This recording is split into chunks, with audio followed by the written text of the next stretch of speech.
You're having coffee with Dino and Ashley. Literally haven't had my coffee yet. Hold on, let's get that first sip in together. Just hit that. Hold on. Oh, that hits right. Yeah, it does.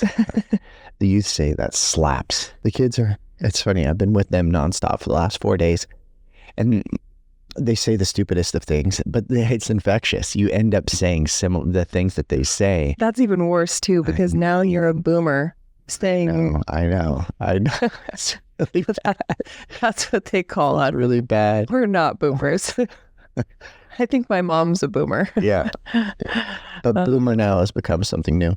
I feel like I can't hear myself. Boomer is basically anything that is older than that child. A few years older. And you go to pick up your phone to turn up the music, but instead you take a photo. Yeah. Boomer. Yeah. Look at trying you. To say you're such a boomer explaining the boomer thing. This is trying to say the youth's words. Boomer. Got any hot tracks, Ashley? That's my hot track. Hot track. I got right now.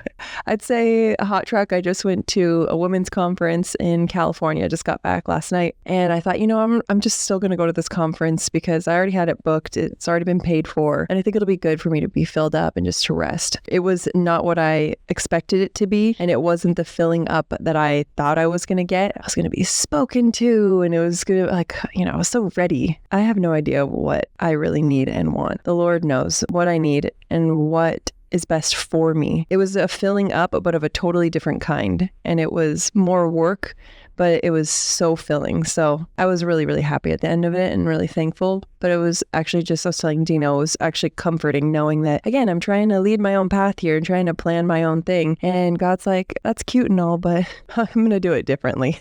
My way's better. Yeah, it's a consistent theme for you and I. This was an interesting week for me too. It was a church-based week. You were off at a conference with some people from the church, and at the same time this week I was going through some stuff with the church as well. I'm actually an elder with the church, and one of my responsibilities is, the only real responsibility is being good counsel when it comes to a business and finance perspective. That's really kind of the role that I've been asked to fill there, and it's really cool. It's been a fun opportunity, and right now the church has a really, really cool opportunity where we might be able to get access to an insane piece of property that we should never be able to get access to. But God opens very cool doors in front of you sometimes, and you continue to step through them. I mean, I think it's good. We want to be wise with our time, and it's good to plan things out, but also that open hand thing. Yeah. Okay, it's a heart posture. Plan your ways, but know that God's going to be guiding you in whatever you're doing. Right? No. Yeah, move over and be like, okay. Yeah. I think, if I have the heart posture of I wasn't so bound to my way of doing things. Then it makes it fun and exciting, and you can be thankful, because I could have left being like, all I wanted to do was get filled up. I could have been pissed off and could have ruined my whole trip, and then I would have missed out on the fruit and the little things that God was showing me and using me for and using other people for. It was so many amazing things that he did. But if I would have had a bad attitude about it, I would have missed all of it. Yeah. All right. Finances Finances part 4. All right. Which is perfect timing. All right. So for those who have just dropped in, we had been doing a series on finances, and we did 3 on our finances. We're mostly telling our perspective of how we feel like finances should be run in your household-ish, and some that are more definitive in terms of biblically, like just factual. And then we kind of got broken off because we had a hurricane for 2 weeks. So it's been 5 weeks of generally like finances and hurricane type things. Yeah. So we bought the Mercantile in the year 2023. So that was last year. Yeah.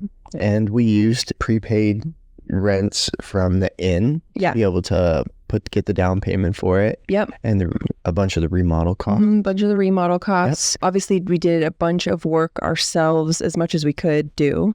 Hired some friends, Gavin works for us already, our nephew. He did a lot of stuff. I think that just in terms of one of the big financial lessons we've learned when it comes to remodels is that, yes, you can get a general contractor or somebody like just to do all the work for you, but that is exponentially more expensive than just being your own general manager of the whole project. If you're able to, like legally, Yeah. if there's work that you can do, it'll save you so much. Or just having a good stable of contractors. Yeah, but it's like you make a list of all the things and the priority that they need to happen. This is a now thing, this is a later thing, this is a way later thing.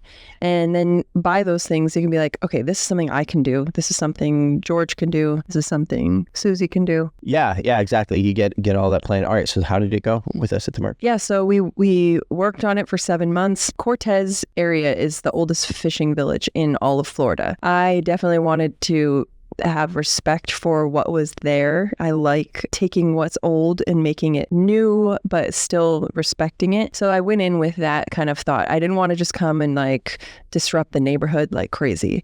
However, as we would work on things, we would realize that basically everything was rotted, molded, broken. So everything I was like, I'm going to turn this boat into a, whatever, a little coffee shop, would like just crumble, or there'd be mannequins inside trying to kill you.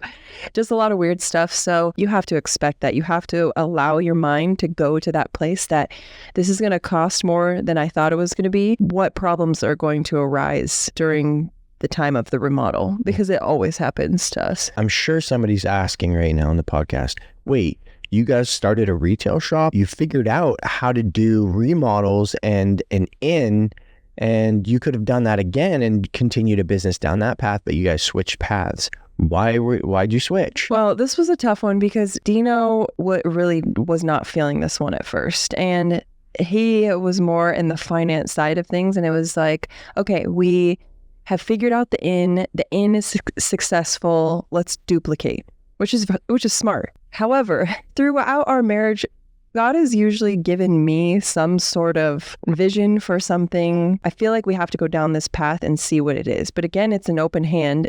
It's not necessarily something that I want, but there's a pushing down a way. So we come together and we pray about it and we talk about it. I obviously don't want to ever drag Dino to do anything that God doesn't want us to do. I don't want my own agenda. Mm-hmm. And you've pulled us down paths before and I've been like, no, we're not doing this. Yeah. This is not a good idea. So this was financially a hard one for you because you were like, this doesn't make sense. We have something that makes money.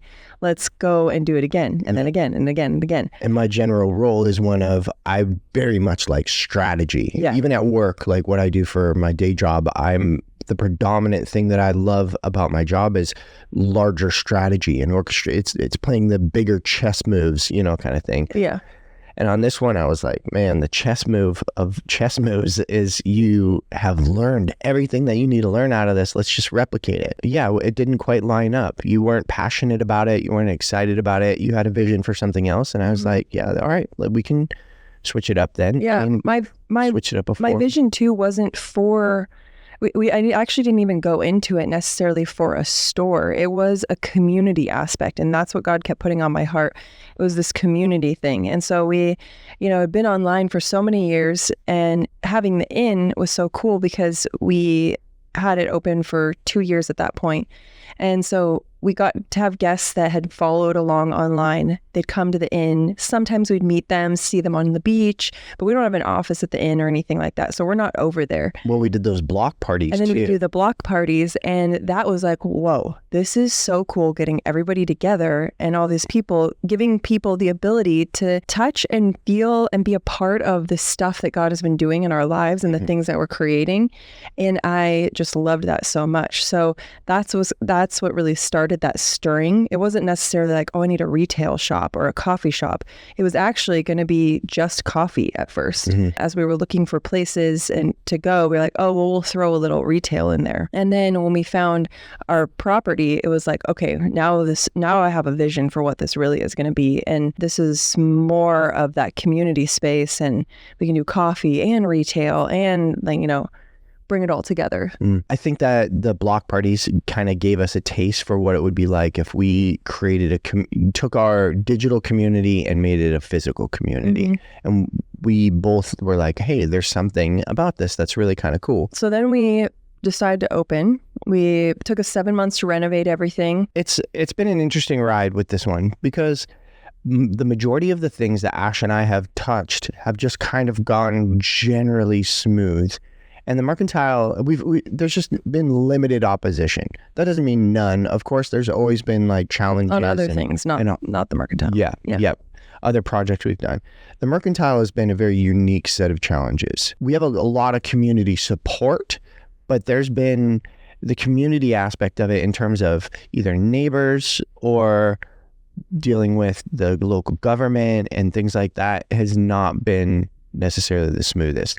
And we haven't really done a ton of sharing on that because we, generally speaking, try and focus on the good things or We had a difficult time opening, and if you followed along, you knew what was happening. But I mean, we got off a phone call that basically I thought we weren't going to open the next day. There was some people that just did not want us to open that were working inside of the government. It was really, really unfortunate and sad. I remember just standing in the back room, and this was, the day before we were going to open. And they're like, we're going to cite you tomorrow. You open, like... Yeah, we're going to have code enforcement there. We're picketing people. Yeah.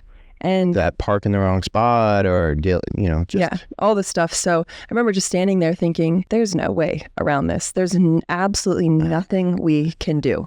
And there was actually nothing we could do, but God showed up, and like he does, and he has with this property so many times. We had so many people from the community. I ended up going online that day and just sharing kind of what was happening. And the next day we had a lot of people show up. Even like a senator reached out. We had a lot of support. What was happening behind the scenes was not right, was really, really wrong. They just made it all go away. We've still had to deal with a large number of very smaller, annoying things there. And it's been good because it's continued to strengthen our faith. Yeah. And I think that's important to talk about, though, because I have so many people that ask about like the business aspect. People come into the Merc all the time, or they'll write me and they're like, I am going to open a coffee shop and a flower shop and a store. Like, what? Have any advice? And I'm like, oh my goodness, sit down.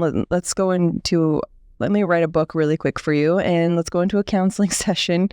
It is not for the faint of heart, and it is not an easy job at all. Out of all the things we've ever done, this has been the hardest jobs. With the least financial reward. Exactly. At the same time. Yes. So. But it has been, I would say, the most fruitful and fulfilling spiritually business we've ever done, which has shifted our mindset the last, few months to like, this isn't even a business.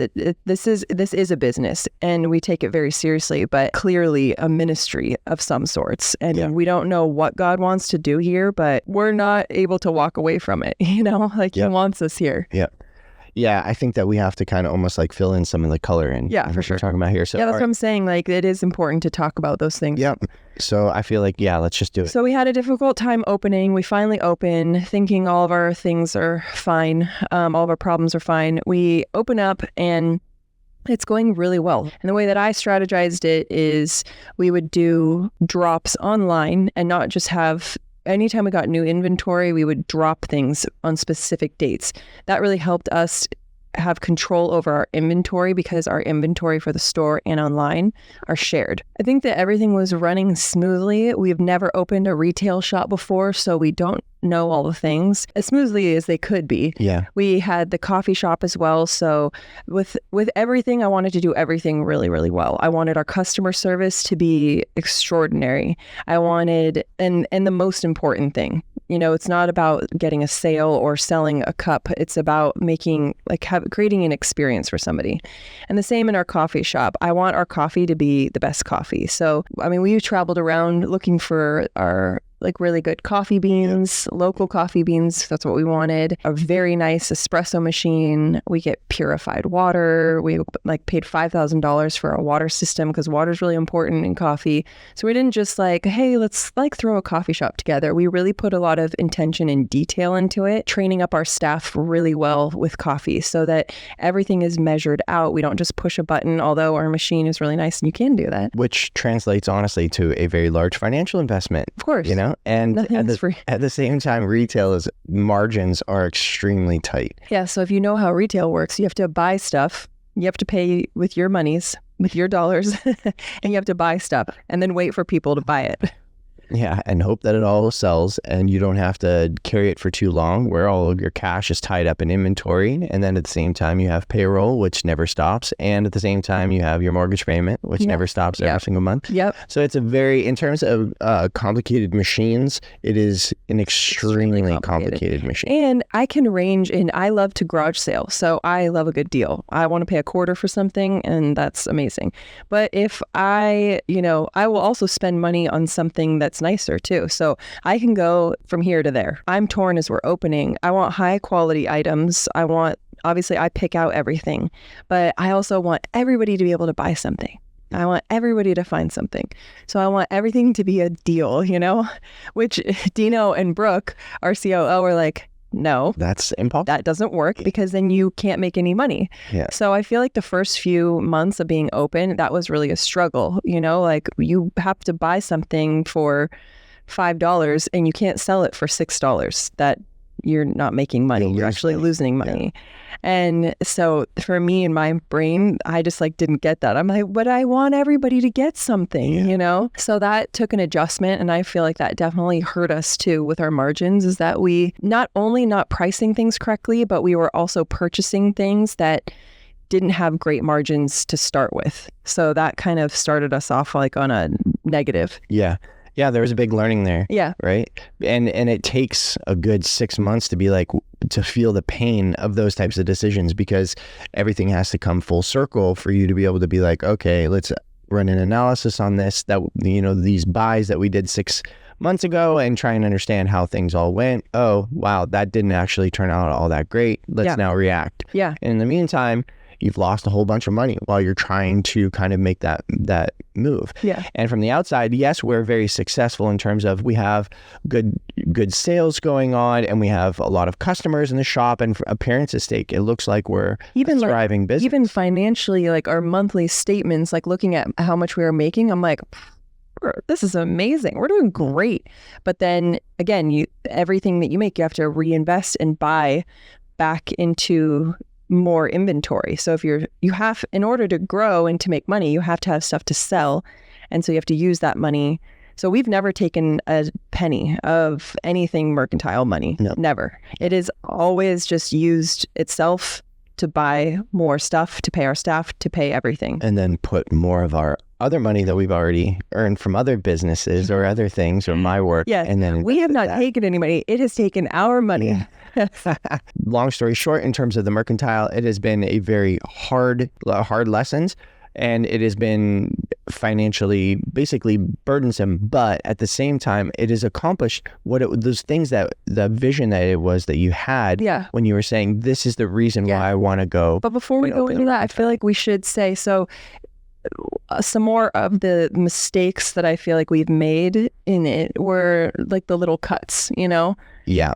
So this is really important. I think this is also valid too if you're in a household. We can easily do this stuff. And that's why it's so important to know your finances, go over them, do an audit of everything and just figure stuff out. So like I said, we'd be making so much money monthly and we'd think, oh man, we must be doing well. Where's all the money going? It can't just be going into more inventory. Where is it all going? And we have an accountant that's doing stuff for us. And it's basically you, me, and Brooke that have the ability to see everything. And then our accountant, bookkeeper, probably was 6 months of us trying to investigate where all of our money was going. Yeah. Because it just was not making sense. And we were having to pay, because we have to pay sales tax and all the taxes, we were having to it was probably at the beginning of the year, starting to take money out of our account to subsidize for the mercantile, because we were spending more than we were making. I mean, we were like, is someone stealing from us? What? I mean, I audited those books over and over and over. I'm like, I just don't see it. But at the same time, I don't understand all the ins and outs of what is being spent. Yeah, because Dino because he's not doing the buying. Brooke and I do the buying. And so he's trying to look at things. And he's like, but I don't know what that is. Is that valid? So we all just took time going over everything and really realizing it wasn't one big thing, but it was 1,000 tiny little cuts. And it's when you look at your credit card just on your normal finances, and you somehow spent $1,000 and you're like, what did we buy for $1,000? Yeah. But then you look at it and it's like $20 here, 30 there, 70 there, 20 there. You know, it's like all these little things, just these tiny little cuts that add up to $1,000. Well, that was what was happening with us, with communication not being correct with like inventory. And it was this constant little thing. Hours, having too many people on payroll at one time because we scaled up for high season, and then everybody got used to the hours, and we're like, well, we can't take hours from everybody. You know, it's going to hurt our staff. Well, yes, but you kind of have to if you want to you have to cut hours for people if you want to stay in business, you know? Yeah. So we had to adjust and pull hours back after we're through high season. All right, so here's another really big one is that we're a small business and we do not have like the economies of scale that the big businesses do. But we have to kind of compete with somebody like a Target or a Home Goods or but you can't. It's brutal. Like but then that's when I had to realize that I'm not a Home Goods and I'm not a Target. Yeah. We are a boutique shop with curated items that are special. And you can't compete. So you can't even go there in your mind. Yeah. And as much as I would love to be like this stop all for, get everything sort of here. And it can be for your boutique-y luxury item, but also for the discount shopper. You can't be both at the same time. No. It's just not possible.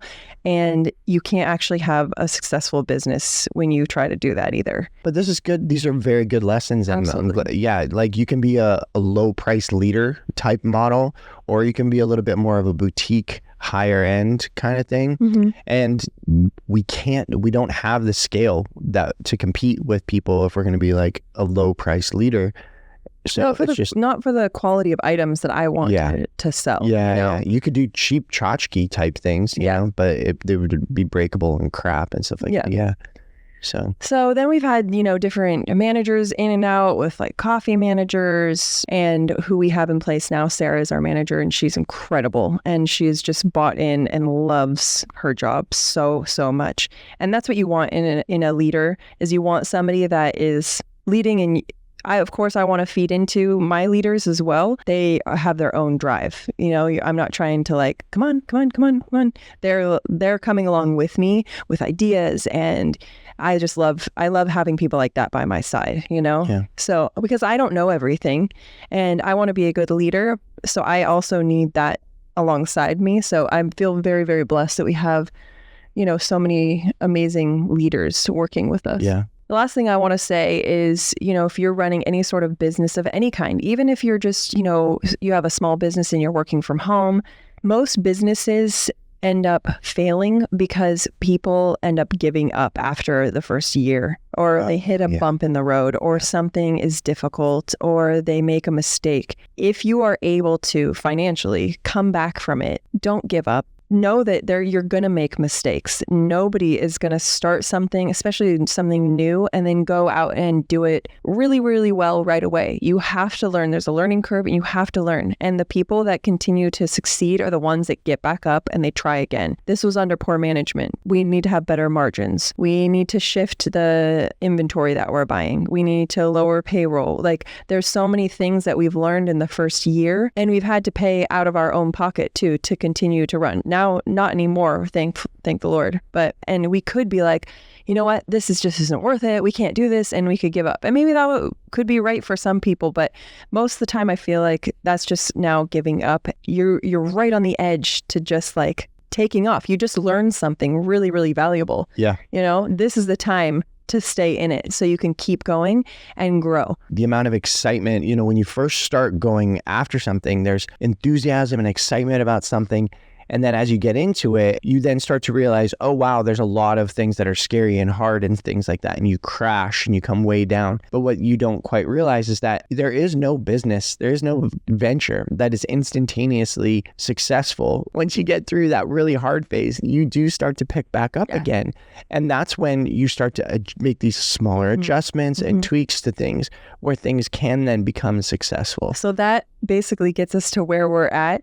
We were starting to go on this up, and then the hurricanes happened, and life went crazy a little bit. So but God's just continued to give us a path forward. Yeah. And at the same time, he's continued to give us resilience when it comes to this specific business, where you and I still feel like there's a reason why we need to be in it. Yeah. And it's not for financial purposes. I think that if we really wanted to, we could shut a whole bunch of things down and live very, very simply, and it would be amazing. We could shut down social media and shut down the mercantile and keep the cash flowing businesses that just make us money and do nothing. But that is not how you and I are built, and it's not the direction we feel like is going to be the most fruitful in terms of our investment. So that's to the next big lesson I want to kind of share now. Yeah, and I'm going to just piggyback on that because this will go into what you're saying. But one of the things about the Merc too, even at the beginning, is God has just shown up so much. In the opening, like the opening day, and we had some friends like pray over us that we actually really didn't even know, and they came and prayed over me like the day before we opened.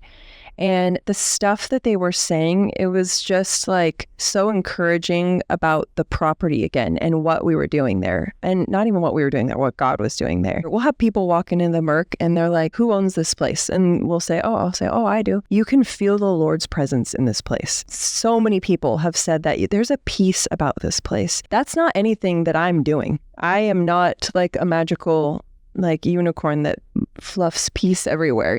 I can facilitate an area. I can make it pretty. I can do the job of hiring employees. I'm not giving that off. That's totally the Lord. And one thing that throughout all of this too, that has constantly been in the back of my head is even our staff. Do you know how hard it is to find good workers nowadays? It's so difficult. Everybody it's just hard to find people that want to come to work, that love their job and love each other. And let me tell you, that's another thing that the Lord has done. He has put employees inside the Mercantile that are all of those things. They love to come to work. They love their job. Yeah. They love each other. We have the most incredible staff ever. And again, that is not me. That is the Lord that facilitated that into that place. Yeah. So that alone has always been in the back of my mind whenever we've had something hard. I'm like, this isn't just like by chance. Like, how do we have these incredible people working here? Like, God's obviously, he's doing something. Kind of leads into the next thing that we're talking about here, which is we're doing now the vision God gave for us then. And what we started to do was things like worship nights at the Mercantile. We started doing Friday morning God shots where Susan comes and she just does a devotion. Girls, come, bring your Bibles. We're going to go and get into the Word of God and talk about it. And we started using it for that because that was what we really wanted to use that space for. It wasn't to make money. And it's interesting, as you and I have gone through different business ventures in our marriage, we both now have much more of a desire to utilize our finances and utilize what God's given us as good stewards. Mm-hmm. And that is not always in financial capital. That very well can be and could be for other people too. Spiritual equity, building up the kingdom and giving God glory through all the things that you're doing. Even if you're not making money necessarily in a business, God blesses you and I in other areas for us to be able to make money in other areas so that we can then create a cool space and be able to afford things like God shots and worship nights at the Mercantile and be able to feed into our staff and the community type space that we get to create here. And I feel like that has been way more fulfilling absolutely than anything else you and I have done. And we get to a point where in my mind, I say to myself, what if I can't make any money off of this at all forever? And I'm very much okay with that. Which took you a second to get to because you are so good with finances. And so that's where your brain goes with everything. Yeah. Well, for better or worse, that's how my brain functions. No, I know. But I think it's a really good lesson. So yes, this is on the series has been on finances, but it's also from a biblical aspect of things. Like, yes, we are to work hard unto the Lord and we are to use our finances wisely. But that means looking up to him in all of our things, in every venture that we do. I don't want the inn, even though the inn is a super successful thing. I don't want to go down that path unless the Lord wants us to do that. We don't want to go down any business venture or even buying and selling a house, unless that's something that God is aligning both of us to do. Because if he's in it, then it's not scary. If he's in it, it's going to be fruitful. Now, the fruit is going to be different for everybody. And clearly, for the Merc, this fruit is not necessarily all the time a financial fruit, but we can see the spiritual fruit that he's doing there. And like Dino said, that's honestly way more valuable. So yeah, we would keep pouring our finances in as long as God was putting us down this path and wanting us to keep going down anything. It doesn't make sense to anybody, and this is what we said before. I'm like, I don't know what's happening right now. I feel like I have to take a step back again and try and really understand the correct relationship between the efforts I'm putting forward, my finances, the things that I'm trying to do for the glory of God, and saying, hey, am I correctly giving the right amount of effort into each one of these types of things? So, and if we were to not look up and keep our eyes on the world, could we be more successful financially? Probably. I mean, we could. Yeah. And I'm so thankful. But, I'm so thankful that we don't do that, because it would be at the expense of our marriage, our relationship, because you and I would just like grind and just work side by side, not together. Yeah.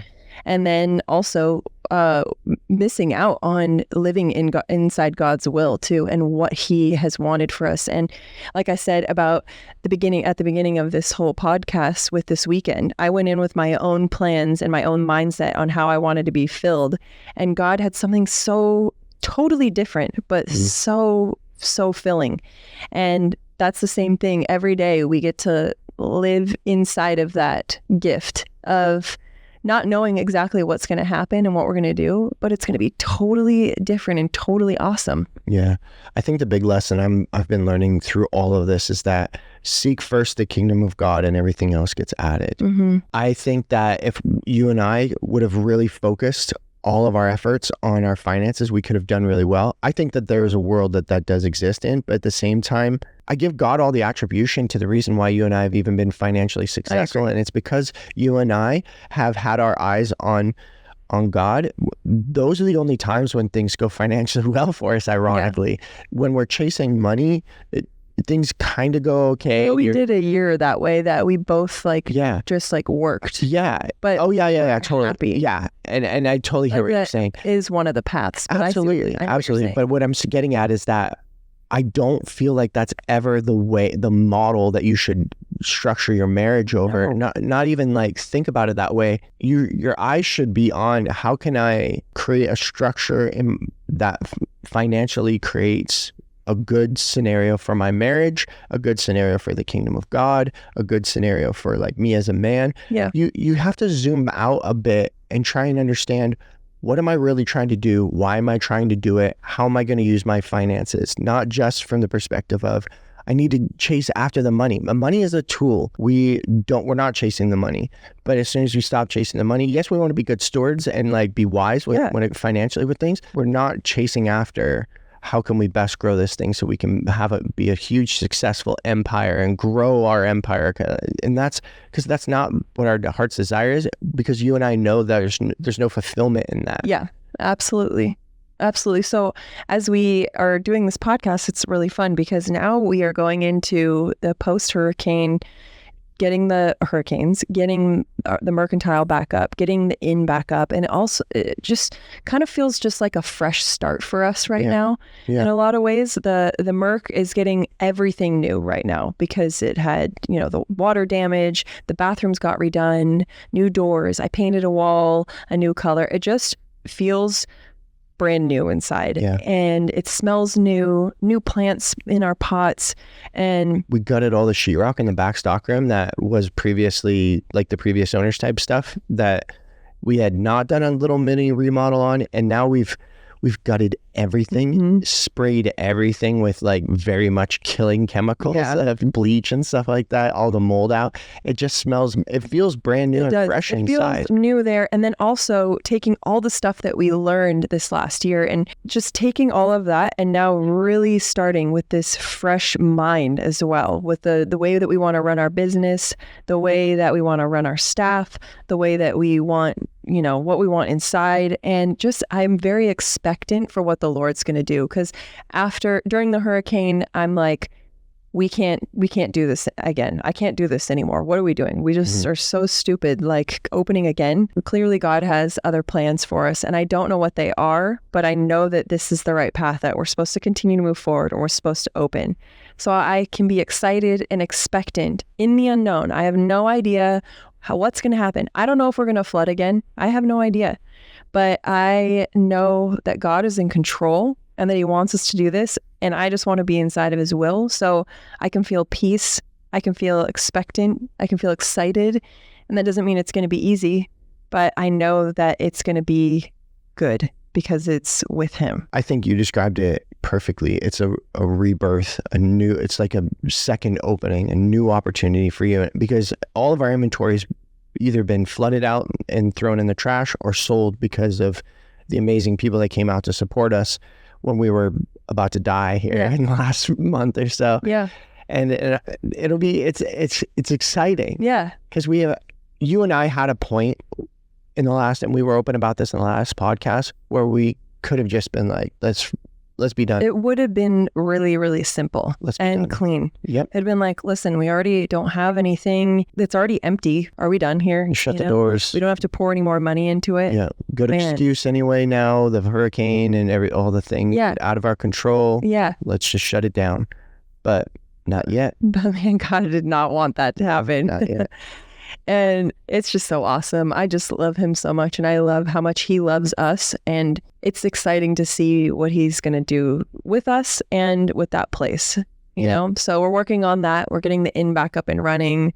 I want more ministry there. I think in the next 12 months, that's my big thing. If the Merc is going to be a place for us to be able to reach out to our community and to give God glory, I want to go double down on that this next bit. I want to do more things like God shots, more things like worship nights, more things that... already on the books. I already got them planned. And that to me is the most fulfilling aspect of all of this. Absolutely. Now. So when it comes to, hey, my younger self who's first starting off in marriage and has nothing to his name, it's cool. I wish that I had this type of full story to be able to go back, like to look at from the past, to see all this full circle of working hard, chasing finances, being financially successful, using those things then for God's glory, and where the real fulfillment is through all of it. And I feel like that's the big thing I want to make sure everybody understands. If you're listening to this right now, don't ever chase the money, just chase after God's glory, and everything else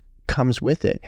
At the same time, seek after God, obviously, in your finances, and be wise with what you're doing. Work unto him. Yeah, work as absolutely hard as you can as unto the Lord through all the things that you do. Well, we're excited to open. We're going to open October 28th. So if you're around, come out. Excited to serve everybody and see everybody again. Hopefully people really have enjoyed or gleaned something from these finances. I'd love to even do like a Q&A with these, because I'm sure so many people have questions. If you have questions about the finance stuff, clearly we're open books. Please send an email and we will talk about it. Actually, just in general, if you have a question, maybe the next podcast could be answering questions. I would love to do that. I think it would be really fun to have people write in, ask whatever, they can be financial or otherwise. Yeah. And then you and I can curate which ones we feel like are the best questions. That's what we used to do on the lives, which I loved. Yeah. BROOKE@arrowsandbow.com. Yeah. You didn't like the double O? No, that confuses me. 00KE. Niner. I got your Niner in there. Okay, Brooke@arrowsandbow.com. Or there's a link on the Design to Last page, or there's a link on my page that will send to email too. So you guys can find it there. So, all right, we'll see you guys next week. Hopefully you guys enjoyed these ones. Yep.